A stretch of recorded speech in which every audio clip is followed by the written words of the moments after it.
Hello and welcome back to Let's Play Batman Arkham Knight. My name is Michael Batman Guy, and it is time to once and for all finish the game with the true and final ending. Is it that freak from Metropolis flew in here? Hey, Superman reference. Initiate the Nightfall Protocol. I have no idea what's going to happen. I have some suspicions. I think it's going to be some sort of retirement plan for Batman. But as he said to Selina, Gotham needs a new, more powerful symbol, legacy. So I don't know if Bruce Wayne is going to stage his death and come back and pretend to be somebody else as a new character. I don't know if he's planning on passing on that responsibility to someone in particular. We saw very briefly, all he did was take a couple shots at Scarecrow's gun and the one, what do you call it? Shackle holding Bruce's hand down. Jason Todd came back as the Red Hood. Or at least something primitive Red Hood. Proto-Red Hood, if you will. And now he's back on Batman's side. So, in a roundabout way, this is the story of Red Hood. I guess it works. I can see how this continues on, and thus the Red Hood DLC is a sequel to the game. Takes place afterwards, after Jason has gotten a new, more established costume going, as opposed to just his alteration of the Dark Knight outfit. I still think a totally separate character would have been more interesting, but this definitely does have that emotional impact. So let's see what they've got in store. Nightfall Protocol.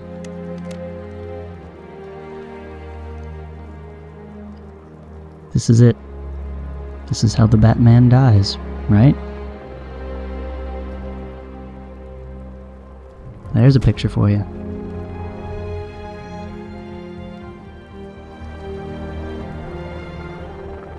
It's done. Gotham is safe. Thank you, Bruce. For everything. Goodbye, Jim. I mean, he beat Joker, even Joker's blood hallucination thing, so there's no reason for him to lock himself away now. Right? He's not a threat to the city. Oh. Hello. It's got the car equipped to it and everything. All units be advised. The major threats have been eliminated. It's time to roll out and take our city back.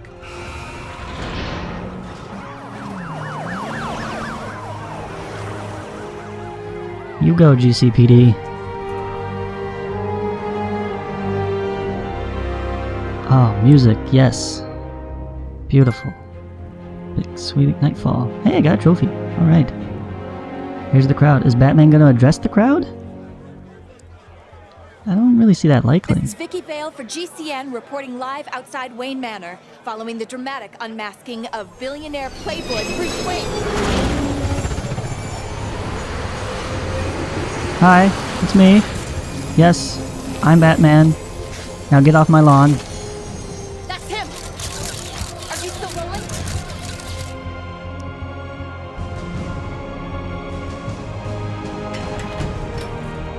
Are you sure you want to do this, Master Bruce? I've got to. It's the only way to protect them. Very well. We just saw Bruce Wayne, now known to be the masked vigilante Batman, enter his home, refusing to come. Yep. There it goes. And they died. Sure hope not. Sure, Alfred should have been set up with a nice retirement package. He doesn't have to die along with Bruce. It's just not fair.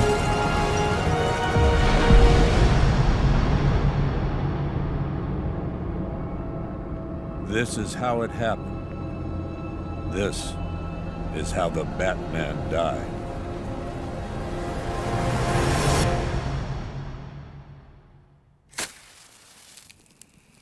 A friend once told me that criminals are a cowardly and superstitious lot. That the Oh, they only brought way that to line beat in. them was to give them something to be scared of. I understand now. As his world grew darker, so did ours. When his war ended, our lives could begin again. He set us free. To live. To love. Oh, they're getting married? There was an inquest, of course. Hundreds of suspects. Who killed Bruce Wayne? I guess we'll And- never know for sure. Jim Gordon for mayor? Absolutely. What do you mean you don't know? He blew his own house up. So what's next? How is that not Criminals obvious? are a cowardly and superstitious lot. What happens when they have nothing to be scared of? Where are you going? What are you doing? Who will protect Gotham now that the Batman is dead? Come on, people. Don't you learn? Hey. Whoa, whoa, whoa! Help me! No one's coming, lady. Don't ask for the pearls. Don't ask for the pearls. Oh no. Oh, not again. Fools don't realize what you're doing. Somebody. Come on.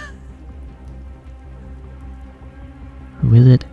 Who is it? Is it Jason? Maybe you missed the news! Batman's dead! That look don't scare us no more. What the hell?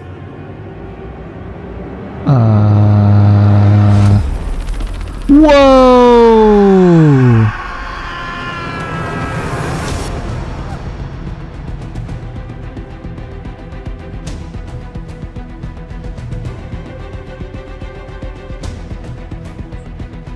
Okay then. I don't know how they explain that one. Or who that? Come on, game. You made perfect sense up until then. Like I was following along. It worked, and Nickeroondle on the audio. I'm liking this music. This is fun music. Alright, so here we have the credits rolling. I have no idea what that thing was. I mean, it's like fear created Batman or something. So, I don't know. Until I have more information, I'm not gonna bother. There's nothing really to go on. That could be anybody, could use any ability, it's... who knows? I mean, it's clearly like mega superpowered fear Batman. Because it is still bat-shaped. Alright, so... the game. We've got flashbacks all the way back from Arkham Asylum. Very nice. Yeah. I have thoroughly enjoyed this game immensely, despite some of its challenges. Overall, top notch. I wouldn't say like 10 out of 10. It's not perfect. Maybe 9.5 out of 10. Gameplay wise, I really love what they've added. They did a lot more to the combat system than Arkham Origins did.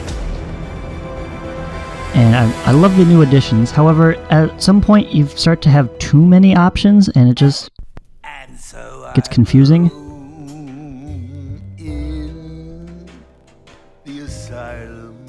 Aw, Joker's song again. Beautiful. Although it's a different tempo now. Maybe this is a different song. No, don't leave me. I cried. Yeah, it's a different one. I'm locked deep inside. Okay, but Yes, I did enjoy the Batmobile. Once I finally got good at it, or better at it, I guess. I felt like in Arkham Asylum, Arkham City, you get good at the combat by the end.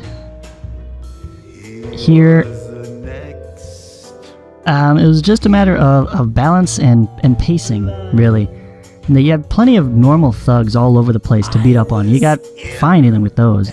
But then you progress with the story and you realize, oh, now they're adding more and more guys with shield and stun batons and all these other fancy gizmos that make them more challenging, sure. But you didn't really get enough practice.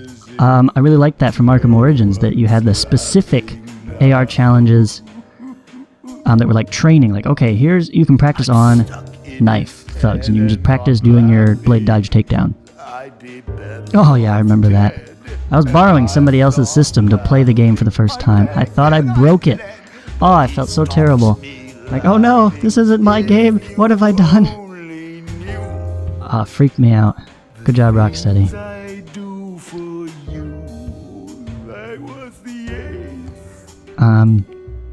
Where was I? All these pictures bringing back so many memories. But no, focus. Arkham Knight. Yes, so the pacing of the challenges wasn't quite right. They would introduce something before, like they would have you encounter it and fight something before they would actually give you the prompt of, hey, this is somebody with a stun baton, this is how to deal with a stun baton. Which they did a much better job of in previous entries, of presenting those in a logical order and making sure you're ready for them, giving you an easy encounter with just the one guy so you can practice the move and know how it works. This one, it was all over the place with when they introduced stuff, you being actually able to deal with it.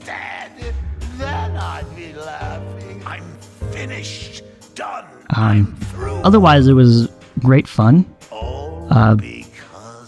This will be the Batman combat game to play. I mean, I'm going to go back and into Arkham Asylum and Arkham City to make videos of them, but I don't see myself replaying them for the combat as much as this one. If I want to play some free flow combat, I'm going to boot up Arkham Knight for sure. And like I said, the Batmobile was a fun addition.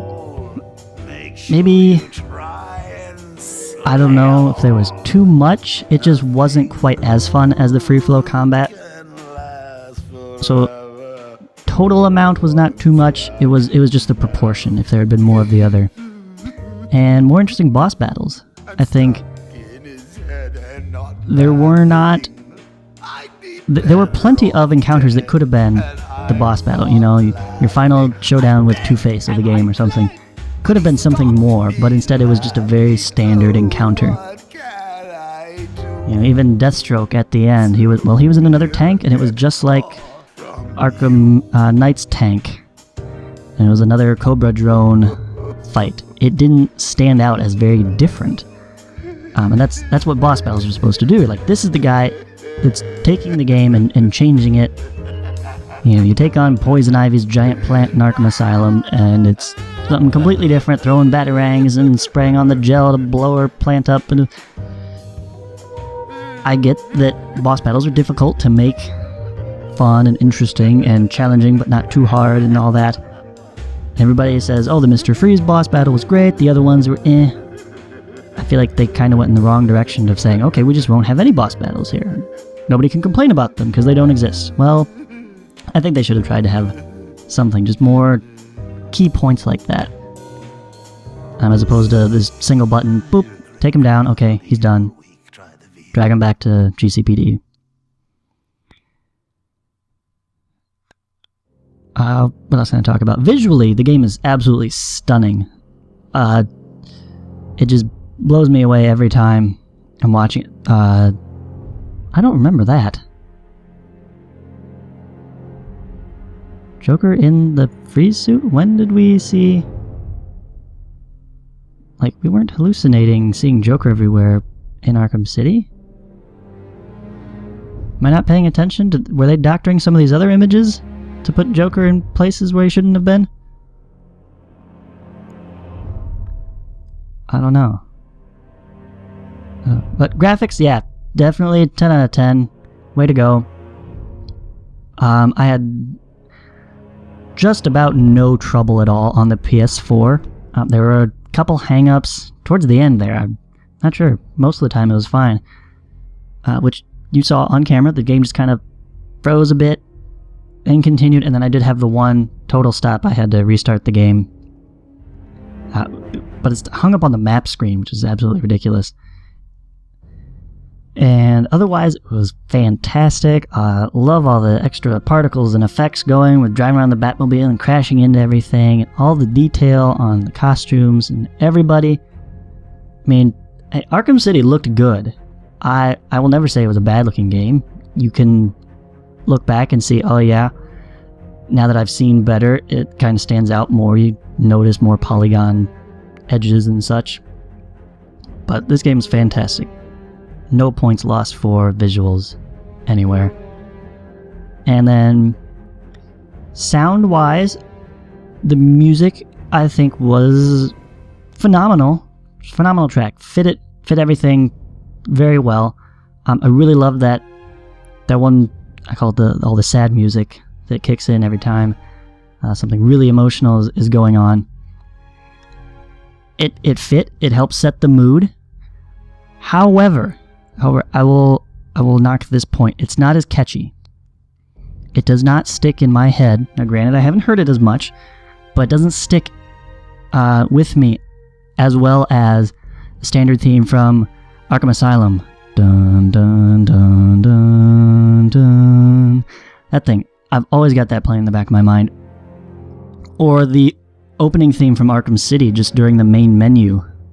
That particular track is one of my favorites. I listen to it just by itself, on my iPod from time to time. I love that track. I've not heard a single track here yet on that level. It's like, I love that piece in it by itself, just out of the context of the game.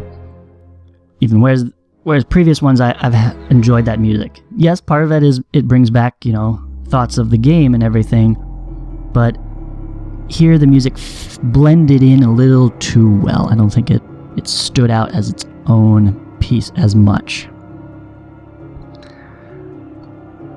Plot-wise, I've kind of mentioned my issue with Arkham Knight. I did not want to spend my time wondering who he was the whole game, and that's what I had to do, despite Rocksteady having explicitly said, oh, you won't spend most of the game wondering who he is. You find that out early on, and it's not going to be the whole big thing is figuring out who he is. Like, sure, Batman's main goal was not figuring out who he is, but it still took us until something past 80% along the main plotline before discovered his identity. I think it would have been a lot stronger had we known who he was before, because that would have been a lot interesting. Now we know who he is, and we still have to fight him. We still have to stop him. And I went over this possibility that Crane could have used that to his advantage, knowing, oh, you know who this is, it's something personal. I'm going to make you kill him. Not threaten to kill somebody else. I'm going to make you kill him, or make you think you killed him. That would have been a lot stronger. That, I think, is Batman's greater fear than just losing someone close to him, because he went through that. He lost Jason Todd, but he worked through that. I think it was a line from the Under the Red Hood, where Batman's just flying in the Batwing, talking with Alfred. He's like, Jason was, my soldier, and my mistake, my fault, and I'll carry that, just like everything else. And he does. He just bears that weight because he has to keep going to continue with his mission. And then we had the Barbara Gordon shooting herself illusion. I should have analyzed that. I fell right for it. It totally seemed like something the game would do, so I really didn't have a good reason to second guess. But having looked back at it, I'm like, wait a minute. The biggest thing for me, I think I saw someone else point to, oh, the Joker moved the gun for her. That's not a big deal. I don't think. Maybe the gun was already at the edge and he just moved a little bit, he nudged it. That doesn't make a big difference. The difference to me was when we first got to the clock tower and saw her missing, her chair was still there. They didn't take her wheelchair with them when they kidnapped her, right? But in that fear tank, she had her wheelchair back. Up on the roof, you saw that was just any old wheelchair. It was run down, ragged, didn't have her backpack on it. But when I saw that scene again, when she supposedly shoots herself, that's her wheelchair. That's her there. And it's like, wait a minute. They didn't have the wheelchair with them when they brought her in there. So, having seen that, I realized it's got to be a trick. It's got to be a trick. This was absolutely intense. I loved that effect, mostly for the lighting that it did. And props to the game for multiple times forcing us to go slow. Oh, you have to insert it real gently, real carefully. And that gives them plenty of time to get their monologues out. It's like, I see what you're doing here. You're trying to slow us down so you can feed us all this information. Ooh, okay. I'm just realizing now Poison Ivy is really the only one who actually died, right? Everybody else was a trick. Or we eventually saved them in the end. But Poison Ivy was an actual sacrifice. And then here we have the reveal of Arkham Knight, which it was good. I liked it. I wish we got a little more with him, coming back as this new Red Hood, saving Batman. We had that little hint there when we first got in the truck, and Alfred's like, someone is tracking your signal. I knew he would. Referring to Jason Todd. But why? I don't know. I didn't really get the feeling after we're finished with our encounter with him that he was changed, that he was now on Batman's side, that he would fight for him, or any of that. It really changed his understanding, or would do any of that. It doesn't make sense based on what they've actually given us. It makes sense if you know more from comics and such. Okay, becomes Red Hood. We know that story. If we just put in what they changed with that, it works. But going just on what's presented in the game, I don't think it's all quite there. You don't have his motivation for helping Bruce. Does he now feel bad? Does he feel obligated to help him? Does he feel sorry for him? Does he just hate Scarecrow more for some reason? I don't know. So in that sense, I don't really get what Jason Todd is up to here at the end. I love this ending, though, with the Joker thing. Seeing Bruce, his worst fear is becoming the Joker, and then at some point, it shifts into, okay, now Joker is taking over, and Bruce is presenting Joker's worst fear to him as a way to fight back. That was well done. That was awesome.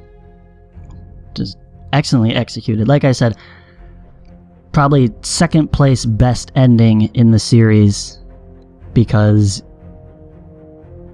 even with even with the Nightfall Protocol, I think it was just too short, too quick. Just okay, he goes back home and blows it all up.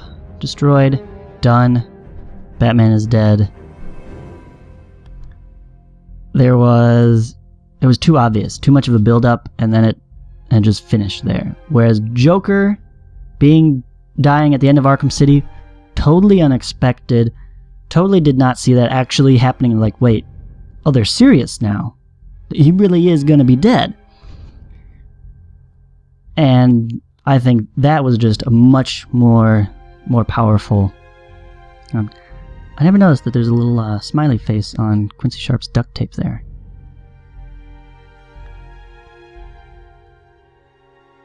So I think Arkham City has to win for top ending, based on just pure emotional impact.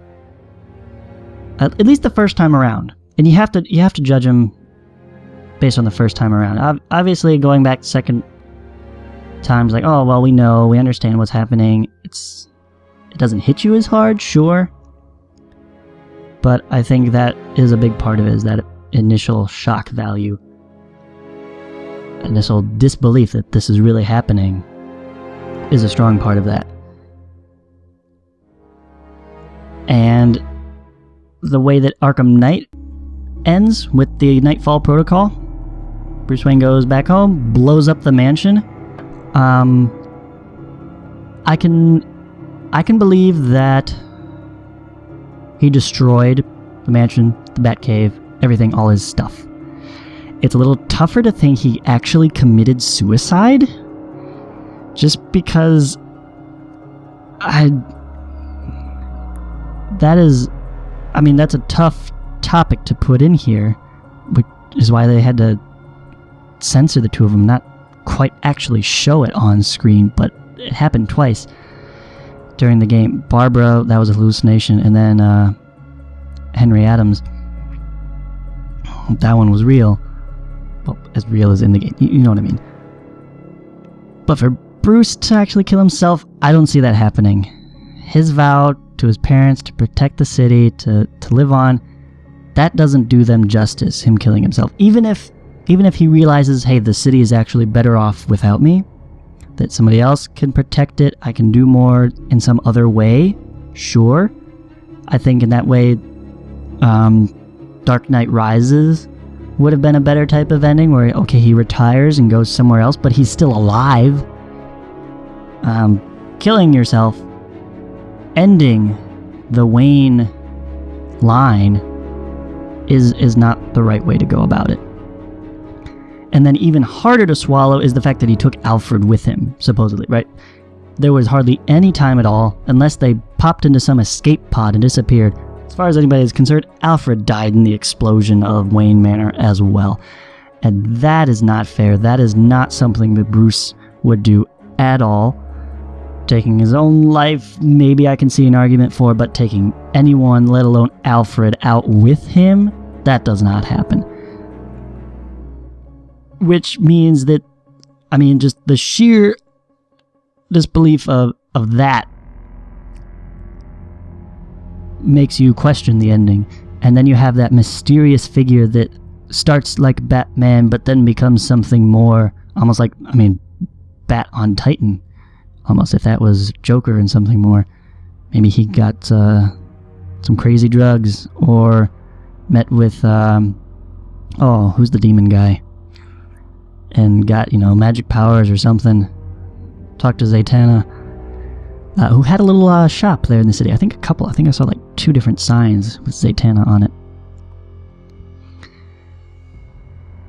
And so that could be Bruce Wayne back, now kind of going, everybody thinks I'm dead, now I can do anything. Only you and you alone. I've got you under my skin. Look Who's Laughing Now, performed by Mark Hamill. Okay. The track and the reprise played at the end. I want that track.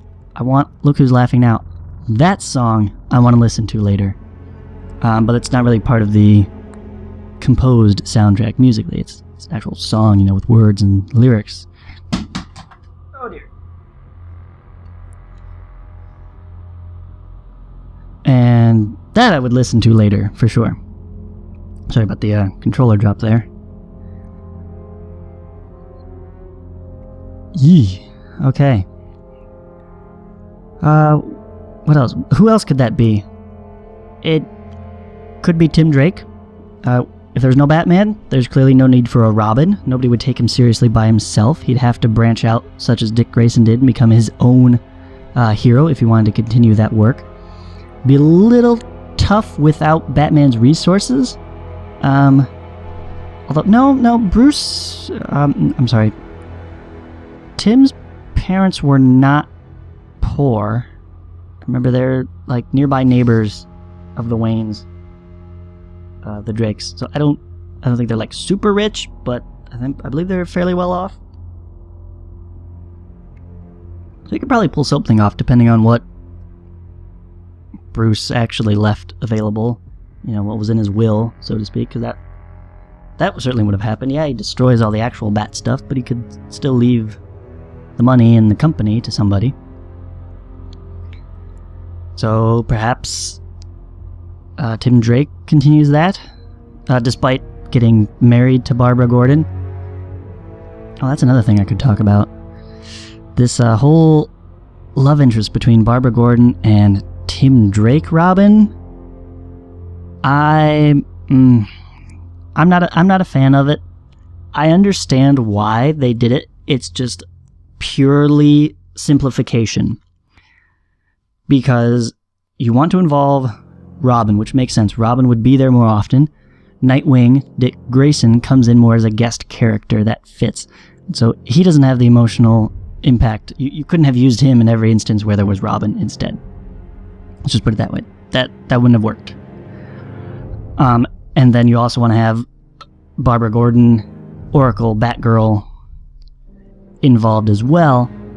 So putting them together gave you this young sidekick love interest in the picture without having to also bring in yet more characters, because Tim Drake would have been involved with either like Starfire or the third Batgirl, Stephanie Brown. And so, well, if you jump to Stephanie Brown, we also have to reference Cassandra Cain, because we had all three Robins, we gotta have all three Batgirls, right? It's only fair. And so it would have really filled out the roster. Congratulations! Thank you for playing Batman Arkham Knight from everyone at Rocksteady Studios. Alright, thank you. Thank you guys for an excellent game. Yeah, other than that, Love Triangle Hiccup. I understand it. It works in its own universe. Fine, I'll accept it. Would have preferred, Barbara and Dick Grayson all the way. They're the ones who actually get married in the comics. Let's see. Can I recognize any of these faces? Where's Dax? On the side. Alright, these guys deserve all the credit. They have put together a fantastic game that is built to last. There's a lot of replay value here, not just from the challenges and New Game Plus. It's just such a fun and inviting game to play that why wouldn't you want to play it again? I certainly want to play it again. And yeah, I do want to look at the new challenges, New Game Plus and AR challenges. I still haven't done any of the other AR challenges at all. Maybe those would have helped me in the combat, I don't know, but none of them seem to be like a focused training on one particular thing.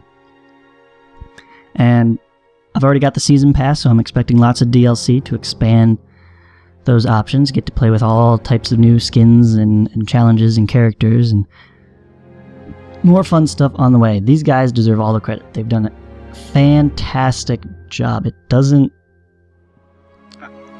I don't see another game happening for quite some time that's going to top this. Right? Very minor things that I'm nitpicking I think could have been better, but they weren't at all bad. Okay, so we're back to the menu here. 100% story, new story plus, right? All the AR challenges, like I said, I haven't touched any of these. Except for the one combat one. Combo Master, yeah, it's the only one.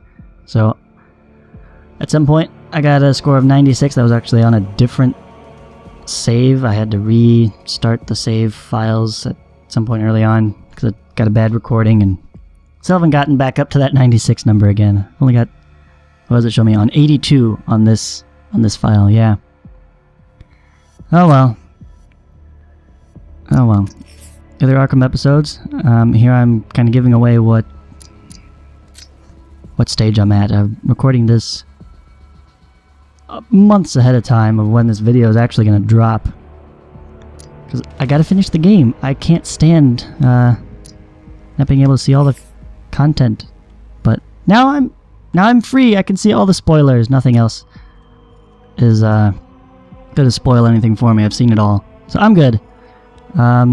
You who are relying on my videos, I do apologize for the length of time that it takes, but I wanted to record the real experience of playing the game, not cutting it down, trimming it just to the interesting bits. Like, no, you play the game, you're going to spend some time looking around, checking stuff out, exploring. I wanted all of that in here. But now we can look at all the Batmobile Mark II. Who needs paint, right? Now we'll look at all the showcases. I should have them all. I got 100%. What? What was that? Oh, I skipped over this one. I'm not going to go into all of them and select each one. I think that'll take too long. This video's already long enough. But might as well. I just want to get it done. This will be the last episode. Arkham Knight. The 89 movie Batmobile. I can drive this around in the city now. I should be able to, now that I've completed all the battle mode challenges. Well, completed everything. Assuming story mode lets us do that. Joker Mobile, not hallucinating anymore. That one's unavailable. Come on. I mean, it's more functional than the 89 one. It's still got battle mode, and we can't drive that around the streets. That'd be hilarious. That would be incredible. Come on, Rocksteady. Unlock that for us, please. Alright, and all the skins. First time I went through some of these, I actually missed a bunch of available downloads. They just weren't automatic. But I got the more exclusive ones, not the more common, available to everybody ones, I guess. So let's go through everything I've got now. Just a real quick look. At Arkham City, here's new suit for a new enemy, the Arkham Knight skin. I love it. I think it looks amazing. We can, of course, go for the pristine edition without the wear and tear. Now that those are two separate skins, I guess that's why at the ending before Nightfall, that's why I had all the damage back. It realized, oh, you're using the damage skin now. That's a separate entry from this one. Then we have the new 52 Batman skin, contemporary fashion. Not as much of a fan. I don't like all the high contrast lines, it just looks a little weird. 1989 movie Batman skin. A good look for the time. They definitely got it down texture-wise. It does look like it's made of rubber or latex. And that's why I don't like it as much. Like, I really love the way that Arkham City looks like real material that would be used on an actual, like, protective suit. I think the humanity and vulnerability of Batman is important, but it conflicts with the fact that he's actually an intelligent person and would not go out into the streets leaving himself completely vulnerable to a single bullet to the chest. Kills him right then and there. Like, he would have more than regular fabric covering it. Which is why I like the Arkham Knight suit. It's got real armor. It looks like it's made of armor, and all the articulating plates. I'm like, yeah, that's totally the epitome of Batman engineering right there. But what else we got? Batman Flashpoint. Like father, like son, from the Flashpoint animated movie, where in an alternate universe, Bruce is the one who died in Crime Alley, and his father takes up the mantle. The 70s Batman skin. I've said it before, maybe not on this series, but I'll say it again. Blue was not his real color. Blue is used in comics to contrast with the black so that you can actually, draw shapes in black because it's a limited color palette. And so that's why you see so much blue around the 70s in that era of comic books for things that were supposed to be black. Like, you were to understand that the item in universe people would see as black. But for some reason people think, the blue actually looks nice. I don't like it. I prefer black. The Arkham Origins bat skin, the early years. I like this one. It was pretty good. I think they did a good job of giving it that, I think they said they wanted a more assembled rather than manufactured look, and it looks like it was bits and pieces brought together. Really cool. Ears are a bit short though. The iconic gray and black Batman skin. Heir to the cowl. Yes, so this is much like the 1970s, but in black. So I think this is immensely better. It really shows off those muscles. And they look like they're natural muscles peeking through. Although, why he's got such a belly button, I don't know. And first appearance Batman's skin. Yeah, it even has like that corduroy texture to it. It's really interesting. All he's missing is the pistol and the rope attached to his belt. And yeah, he had purple gloves. Like it was just a thing back then to highlight hands more, just the same way that like Mickey Mouse looks like he's wearing gloves, because it was the only way to make it look like he had hands that stood out. You could actually see them and what they were doing. So again, it's a contrast thing, but yeah, purple gloves. Why not? Batman Beyond.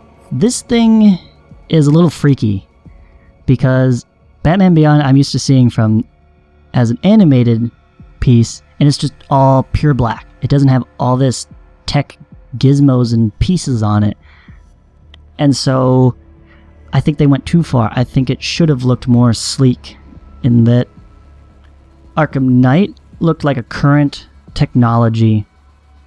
That skin, you know, he built that and it's high tech and it's functional. It's got the little fiddly bits that move.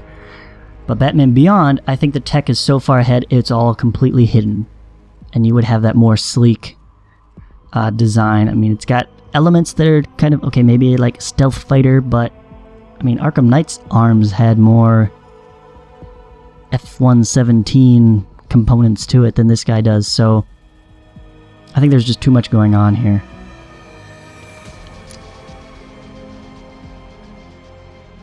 Dark Knight Returns, fantastic book, now also a fantastic animated feature. It's always gigantic Batman. He's always just huge and buff and old, and it's got the fat symbol on it. Nothing to knock here. It's just a different look. Looks good. Maybe the ears are a little short, but that's how it looks in the comic. It's there. Classic TV series Batman, Adam West. I still can't get over that nose. Why do they have to highlight that little square on his nose? That part drives me nuts. Justice League 3000 Batman skin. This is like, I thought Batman Beyond was scary. This is like Terminator, RoboCop intimidating with the reflective red and everything. He's not trying to hide. He's gonna hunt you down and destroy you. And then the anime one. I really like this. I think the neck piece, that coif behind him is a little much. He really can't tilt his head back to look up very easily. But altogether a nice look. That's cool. And then Zur-En-Arrh, backup personality, used with caution. Oh, just absolutely beautiful. I love this storyline, Batman Rip, and how was it Zack Snyder, I believe, just pulled everything from old stories. And I've read the original Batman, the Superman of Planet X, where he goes off to the planet called Zur-En-Arrh. And on that planet, he has superpowers and he can fly around like Batman because of the differences in gravity and whatnot. And there's a Batman there that dresses up in these crazy colors. And he's like, yeah, I act as Batman on there. I'm inspired by you. And it was all great stuff. Robin. Nice suit. Terrible haircut. That's really what I've got to say about this one. New 52 Robin. Apparently this is Robin for Dick Grayson as Robin. But I like it. Just any of the later suits, you know, ones that actually give Robin pants, are much improved over original Dick Grayson and even Jason Todd's suit. And 1 year later Robin skin. This is more like what I'm used to seeing Tim Drake in. New Adventures of Batman and Robin, the kind of sequel animated series. It technically had that different title, but it's all one and the same, really. Where you had Dick Grayson Robin, and he wore this more red outfit. That's the one I like. Catwoman, Master Thief, aka Selena Kyle. I don't think her outfit really differs much from Arkham City. I can't recall exactly. There's really no reason for it to. But it looks nice. It looks like a modern, you know, stealth suit. It's a black one-piece suit. What more do you need? And then 90s Catwoman. Perfect. I can't roll my R's, sorry. Same thing but in purple. It's a one-piece suit. Highlights all the right curves. She just has way too much hair. That can't be practical. And the Arkham Knight Nightwing suit. His face mask is a little weird, the way it comes down and covers his cheeks like that. It's like, is it domino mask? Is it a full cowl? Something in between? A little odd. Other than that, I like it. Again, it's got a lot of pieces on it, but he's not going for that beyond look, so I think it works. Just like Arkham Knight's new suit looks more high-tech. It's newer. And New 52. It's Nightwing in red, which makes no sense. I really hate when they switch characters' color palettes, because that's just confusing. And we do have the original Arkham Nightwing skin, which it's not a whole lot different. It's kind of something in between. It's got the blue, it's got fewer individual pieces, but still fewer pieces than Arkham Knight suit, but more like riveting and seams than the New 52 one. So something in between. Who else we got? I'm going to try not to speak about each person this time. See if I can keep this video under an hour. But we'll just go and look through everybody. Aaron Cash, the Ace Workers, Albert King, Joker Infected and former champion boxer, aka the Gotham Goliath. Alfred Pennyworth, employee of the Wayne estate and butler to Bruce Wayne. Now, I will say this. His voice acting needed a little work. I'm sorry, dude, but while it sounded great, there was not nearly as much emotion as he really needed in a lot of instances. It didn't sound sincere. It didn't sound that concerned. And it kind of fell a little flat. Like, okay, I get that you're British, but at least show some compassion, dude. Arkham Knight, leader of the occupying militia force. An amazing suit, excellent character design. I absolutely love it. And then Red Hood, vigilante, and secret identity of Jason Todd. And this looks to be, yes, this is his modified Arkham Knight suit. So you've got the same base helmet. You've got noise coming in from outside. I do apologize. And just more paint painted on. Bat symbol. Very nice. Militia. Cool hat. Combat specialists. I don't get the masks. Like, it makes no sense. The similarly named combat experts from Arkham Origins, they had, like, fighting padding on, you know? They had elbow pads and stuff, and it made sense. These guys are creepy death ninjas. Why, I don't know. It's personal god. I love this feature. The suit that reflects detective vision. Brilliant. Minigunners. They really just throw everything off in Silent Predator maps. Militia brute weapon experts, arm blades, shields, and electroshock capabilities. Yeah, that was pretty crazy with the like switching back and forth.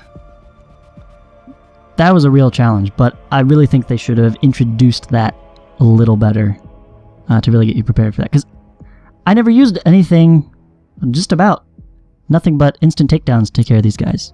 I never bothered with anything else. Then the checkpoint commanders. Yeah, because they're the commander, they have yellow padding on. I don't know why. Azrael, protector of the Order of St. Dumas. Very cool look. Definitely a lot better than 90s Jean Paul Valley Azrael. that was just obnoxious.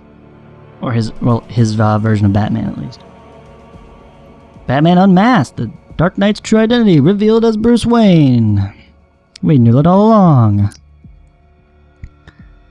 And the cult members, they just kind of popped up at the end, didn't really have time to do anything with them. But I appreciate that the game made a whole bunch of separate models just for that one encounter. That's why it took so long to come out, but that's the kind of detail that Rocksteady goes to. That's the extra mile. And it is appreciated. We got Deacon Blackfire, cult leader and religious zealot. Christina Bell, Joker infected, former executive of Queen Industries. Best Joker infected in my opinion. Civilians, inhabitants of Gotham. Okay, were these the ones that Pig captured? No. I don't know, they're just people. Demon! Oh, maybe those were the standard people in the diner. And then this is what they turned into. And family, wealthy citizens. This is the group there at the end that went into the alley for some stupid reason. Like, didn't they hear about what happened to the Waynes when they did the same thing? But you know it's not the Waynes because the kid has red hair. Armed police.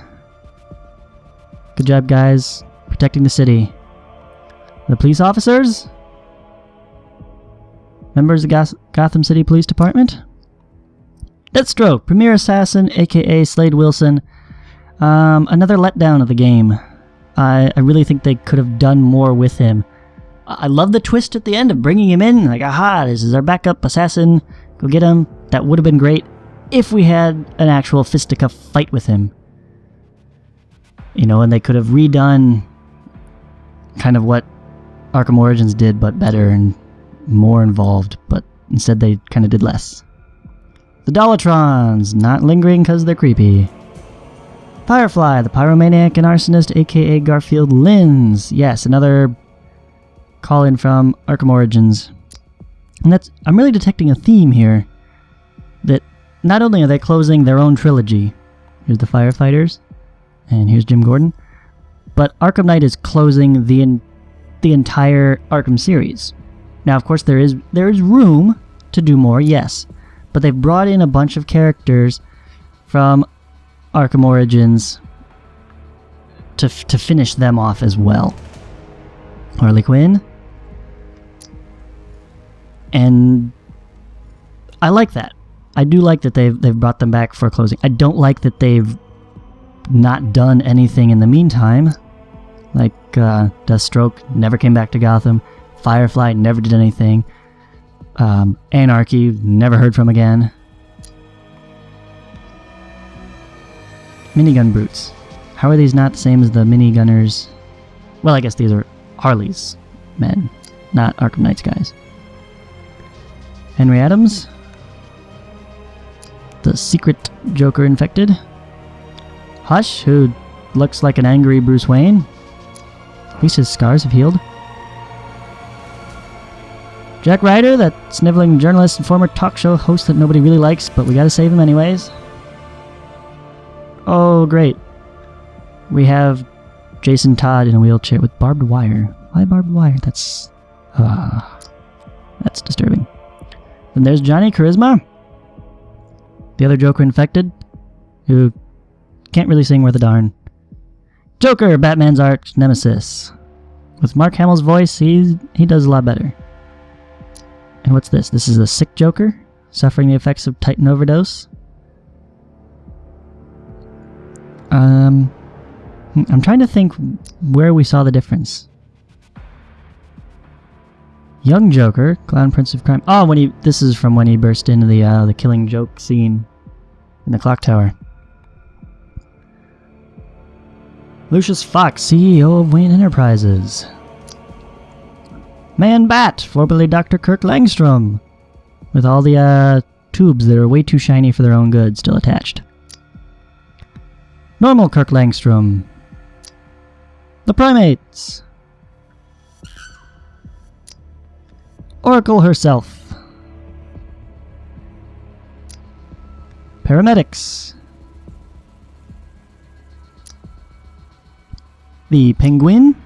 Whoops. Oh, what'd I do? Pump the trigger button. Penguin's Thugs. Penguin Brute. Poison Ivy. Her sacrifice will be remembered. Professor Pig. This guy is disturbing, but fits right in. So, yeah, we'll have to deal. Reporters? I guess they were just outside of Wayne Manor. The Riddler, evil genius aka Edward Nygma. And the Riddler mech, yeah, I love this thing. That is fantastic. Yeah, it's just cool. Could have used better cockpit protection. But, you know, otherwise, if there was, we wouldn't have been able to beat him. Scarecrow made an excellent villain for the game. Really stellar pick there, Rocksteady. I can't think of a better one to use as this culmination. Because you brought him in, he fear gases Batman, and that lets you bring Joker back. I mean, it's win-win. Two-Face, with his own set of henchmen, who are not quite as delineated as Arkham City Two-Face henchmen, who had actual, like, half black, half white uniforms on. These guys have at best a mask. Vicky Vale! We didn't see a whole lot of her.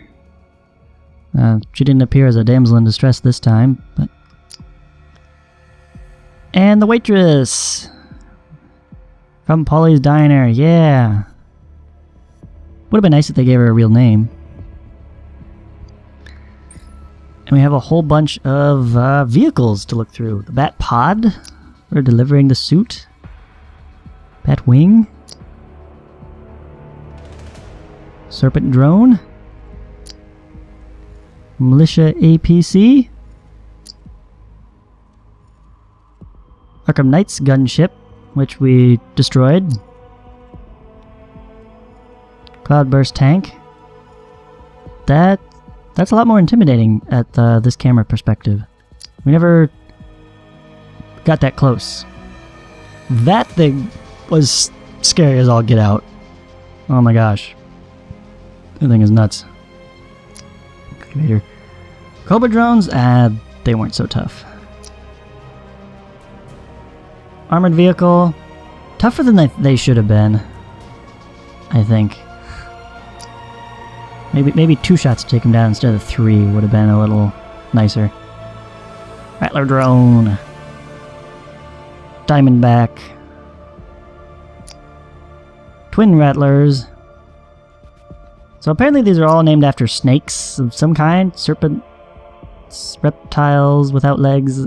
I don't know why. I don't get that connection.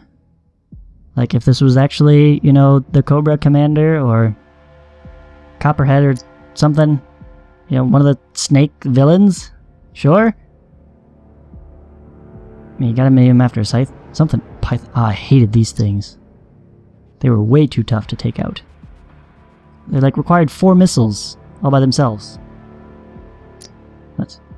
Okay, dragon is not quite a snake, but they're related.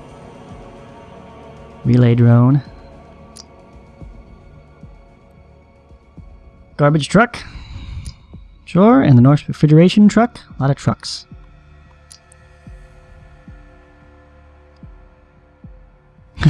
That one's been vandalized, that's funny.